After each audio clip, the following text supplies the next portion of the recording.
President Donald Trump might give up on reopening the Strait of Hormuz now that it is effectively closed for Iran's enemies, effectively, right? Because of this war that the United States and Israel has started. Now, there are people who are unhappy about this because obviously it's gonna have some major ramifications for the economic health of our country, of the globe, clearly. And then you have people like Ben Shapiro. He also is not happy about Trump's latest statement, likely because it's signaling that Trump might wanna pull out of this war. Let's take a look at what Shapiro had to say. The president knows that the Strait of Hormuz, if left in Iranian control, would allow for the Iranian government to rebuild and strengthen. And let's be real about this. The whores of Europe, meaning the leadership class over there, would basically just try to bribe the Iranians. Hell, they might build them a nuclear facility just to allow the oil to move through. These are the same Europeans who are happy to use Russian oil while simultaneously claiming the United States ought to defend Ukraine. So what is the most likely scenario here? Probably major action to reopen the strait, to grab Kharg Island, to throttle the Iranian regime by cutting off its lifeline to the global economy. Because again, let's be real. The Iranian economy is non-existent. And if the oil flow goes away, they can't pay their boys. Right now, Iran is charging tolls for countries that are seeking to transport resources through the Strait of Hormuz. And they're actually kind of flush with cash at the moment because of the attack on them by the United States, which of course the US was pressured to carry out by Israel. So congratulations, Ben Shapiro. But before we dive into this incredible Wall Street Journal report, I should warn you about a number of different things pertaining to President Trump and the fact that he just speaks out of both sides of his mouth. You never know what to believe because he literally contradicts himself on a regular basis, not even day by day, within the same speech. So with that in mind, I just want to warn you to take what he says here, according to this Wall Street Journal report, with a grain of salt. We don't know what he actually means and what he's actually going to do. But nonetheless, Trump said that he is basically effectively pulling away from the idea of reopening the Strait of Hormuz. Others should do it, okay? So here's what the Wall Street Journal reported. In recent days, Trump and his aides assessed that a mission to pry open the choke point would push the conflict beyond his timeline of 4 to 6 weeks. Let's pause for a second. You thought you were going to effectuate regime change in a country that has a formidable military, a nation of 92 million people. You thought that in 4 to 6 weeks, I'm just gonna mosey on in, just change the regime. Bibi told me that's how it's gonna go down. It's gonna be very easy, right? No, this isn't gonna be over in 4 to 6 weeks, obviously. But let me continue with what he is saying. So Israel's Knesset just approved hundreds of billions of dollars to basically pay partially for this war, and they're not gonna dedicate that amount of money for a 4 to 6 week long war. And I say that because Israel's gonna ensure that this war drags on, just like Ben Shapiro wants.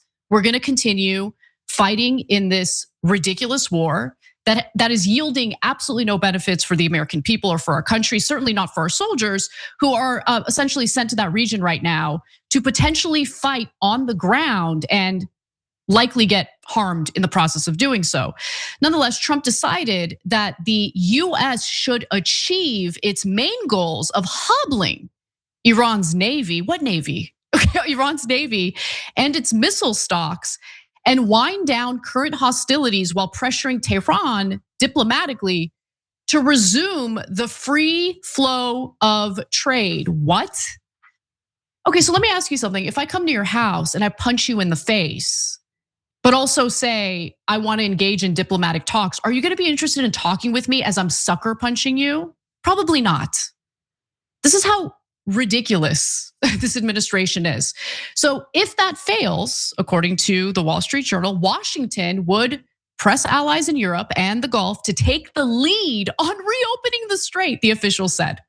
In fact, this morning on Truth Social, the president basically posted that he's gonna pass the buck to everyone else, even though the US was the one stupid enough to get dragged into this war on behalf of a foreign country, Israel. This is what he wrote. All of those countries that can't get jet fuel because of the Strait of Hormuz, like the United Kingdom, which refused to get involved in the decapitation of Iran, I have a suggestion for you. Number one, buy from the US. We have plenty. And number two, build up some delayed courage. Go to the Strait and just take it. You'll have to start learning how to fight for yourself. The USA won't be there to help you anymore, just like you weren't there for us. Iran has been essentially decimated. The hard part is done. Go get your own oil, President Donald J. Trump. Okay. You made the decision, an incredibly stupid decision, to attack a sovereign country based on sloppy intel from another foreign country that wanted to drag us into fighting their wars for them. So blaming or trying to pass the buck to any other country is insane to me. And at this point, aside from the fact that we are a military power, I don't understand how the US has any allies. Okay, we're throwing our European allies under the bus, our Gulf allies, who honestly, and I'm talking about the leadership in the Gulf, certainly when it comes to Saudi Arabia and the UAE, they were willing to throw the Palestinian people under the bus and make a deal with the devil. And they were under the assumption that if they host US military bases, well, the US will be there to protect us if war breaks out. Well, has the US been protecting you? No. I don't really understand how any country could trust the government of the United States. And I really hope that if you're watching this show and you happen to be in a foreign country, you understand that our government does a poor job in representing the American people, because overwhelmingly the American people don't want this war. Overwhelmingly, the globe did not want this war. I mean, not just for months, but for literally years, our government has been warned about how disastrous it would be if we get dragged into a war with Iran, especially on behalf of a foreign country. But here we are. Here we are. And he's trying to pass the buck to European countries who didn't want this. They didn't ask for this. How is any of this their fault? And when he says, "Oh, you weren't there when we needed you," I thought we're winning this war. I thought that Iran has been obliterated. But obviously that's not the case, right? They are under no obligation to enter this war or help the United States. This is not some NATO alliance situation. This is the US needlessly attacking a foreign country, a sovereign country on behalf of Israel. And we, along with the globe, happen to be suffering the consequences of that, certainly the economic consequences of that. So as of 2 p.m. Eastern time today, the S&P 500, Dow Jones, and NASDAQ were all up at least 2 percentage points from the day prior. Markets do want a quick end to the war, and Trump tends to do these manipulation tactics where he messages in a way that makes it appear as though this war is going to end very soon. It's not. And by the way, if this war does end soon, which would be great, it's not like I don't want that. I would want that.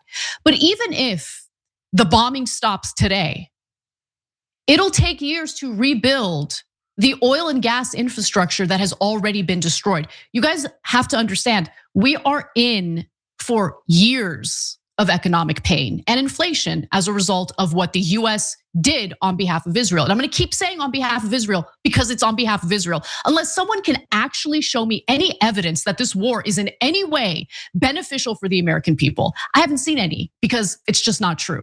Look, I know a lot of people are exhausted by the news right now, and honestly, who can blame them? Every outlet has an angle. Every story gets twisted to fit somebody's agenda. And if you're just reading one headline, you're probably not getting the full story. If you want to know what's really going on, you have to be able to see how the story is being framed. And that's why I recommend Ground News. Ground News is an app and a website that pulls together reporting from across the political spectrum so you can compare coverage in one place. Take this story about the FBI investigating an administration official who resigned over the Iran war. One outlet wants you thinking about Trump and the bigger Iran context, while another one wants you focused narrowly on the alleged leaks. Same story, but a very different message depending on who's telling it. And ground news makes that obvious right away. You can compare headlines side by side, see the biased distribution of the coverage, check the factuality ratings of the sources, and even see who owns the outlets reporting on it. They also have a blind spot feed, which shows you when one side of the political spectrum is barely covering a story at all. And that matters because sometimes what they ignore tells you just as much as what they choose to cover. If you want to stay informed without getting played by the media spin, I think ground news is a really valuable tool. Go to ground.news/TYT or scan the QR code. Using our link gets you 40% off of the Ground News Vantage plan. Don't let them shape the narrative for you. See the full picture for yourself. I think in this scenario of a unilateral taco, Iran having some kind of sovereign control over the strait, which again is just an unthinkable thing to kind of consider long term, but that's what we're looking like we're at least trending towards possibly.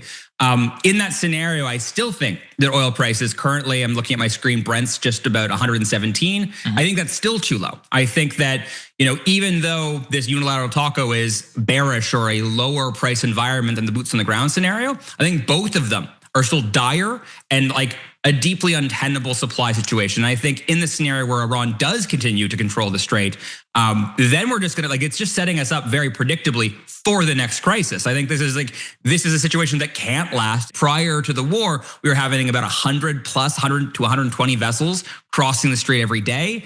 Maybe we get back up to 50% of that. Then with some of the offsets that we have in the system, like the Saudi East-West pipeline and other sources, maybe we get back to something that's, just a deep deficit rather than a catastrophic supply deficit. Are you guys tired of winning yet? I'm real tired of winning. Okay, I would like the winning to stop right now. But anyway, gas prices are already sky high, and what we just heard is that the prices we're seeing now aren't even necessarily reflective of how bad things really are. So as you can see in the graph that I'm showing you right now, created by The Guardian, the average price of gas was just shy of $3 a gallon before the US decided to attack Iran, but now it's over $4 a gallon, and that's an increase of 35%. So Kevin Dass, who happens to be an unemployed father of two in Detroit, Michigan, told The Guardian the following: I don't give I'll say crap about Iran. I don't want to pay higher gas. Now, we got to remember what motivated so many Americans to vote for Trump. He accomplished the popular vote. And it was because he kept driving home the message that he was going to do something about affordability. That his priorities were the United States and domestic policy. Now, look, politicians love to lie when they're campaigning. You should never just take what they say at face value. You should look at their record and see, what have they done in the past? And luckily we had Trump's first term to look at. And he showed us time and time again that he loved to do all sorts of favors for his wealthy buddies who would pay him off, who would donate handsomely to his inauguration or to his campaign, or who would overpay for rooms at his properties, that kind of stuff. But when it came to average, everyday American people, what did he do? What did he do to make your life better? He cut taxes to some extent. It disproportionately benefited the rich. Some working class people got a little bit of a tax break, but that was it. That was his first term. Anyway, getting back to this story. So that's what Kevin Dass told The Guardian. And I think a lot of Americans are feeling that way today. The stock market made some gains today, but it's taken a beating since the war began. So US stocks are sent to deliver their worst quarter in nearly 4 years. Since the war began, oil prices have surged 55%. Gold has been sinking, which is surprising, and bond yields have climbed sharply. The S&P 500 has erased all of its gains for the past 7 months. And even before the war began, Americans were facing some very serious economic struggles. These are economic struggles that don't just, date back to the day that Donald Trump was elected for his second term. These issues that we have with our economy really began in the 1970s, really began with the financialization of the US economy. But nonetheless, when you look at what Trump campaigned on and what we're dealing with today, I mean, how could you not be furious with this guy?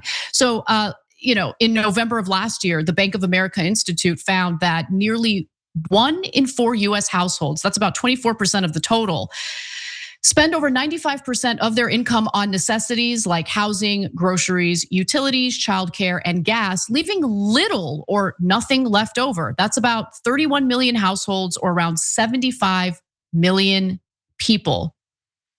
Those are the people that Trump should be interested in serving. Instead, he endlessly serves the needs and interests of the Israeli government to the detriment of the American people.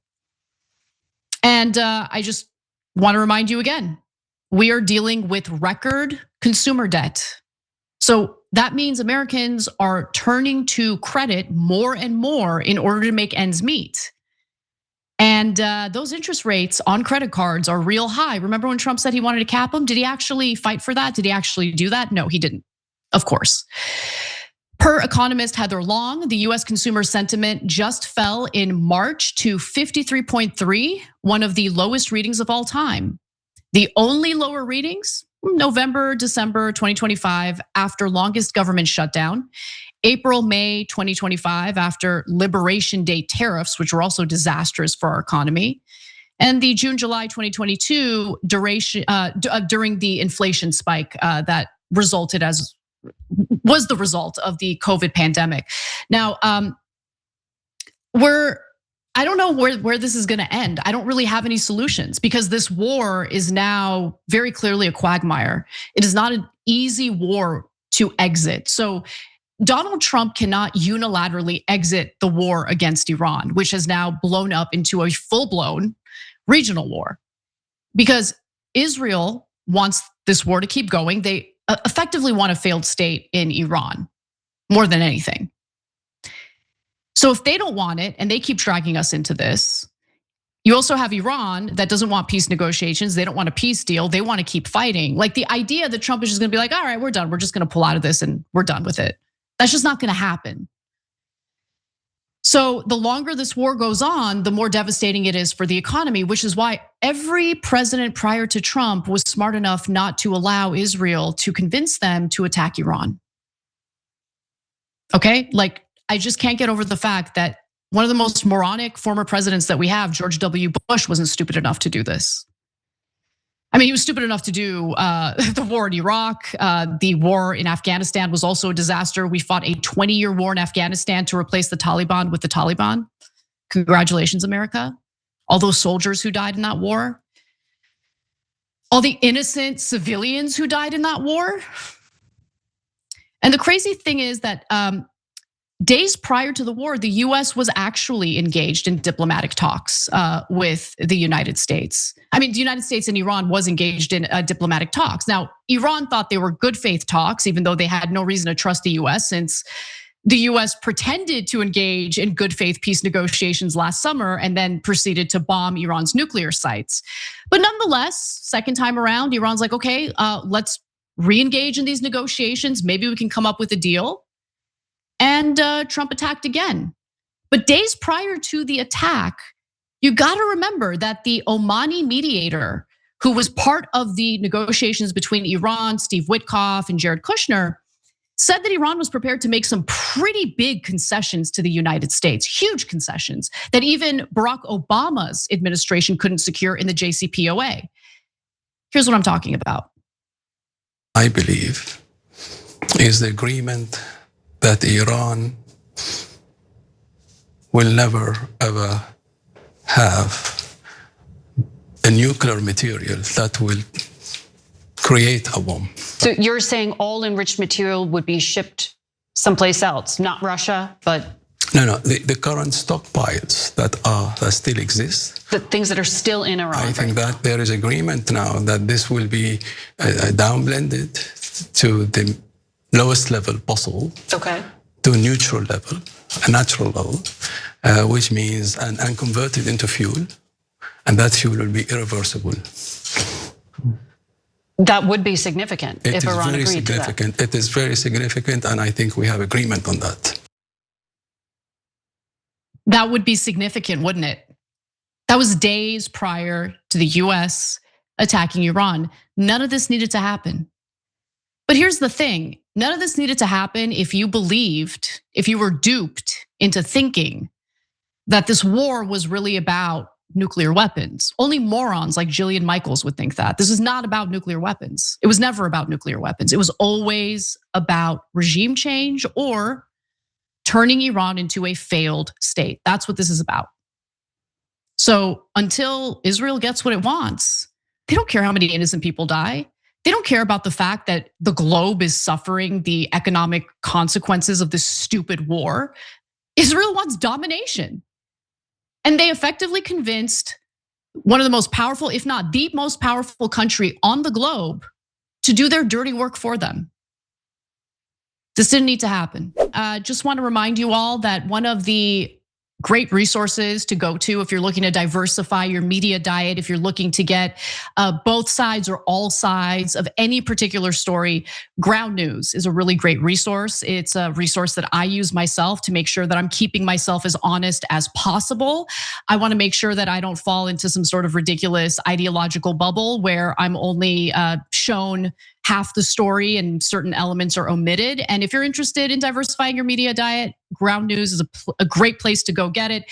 In fact, you can get 40% off the Ground News Vantage plan if you just go to ground.news/TYT. That's ground.news/TYT. Every time you ring the bell below, an angel gets his wings. Totally not true, but it does keep you updated on our live shows.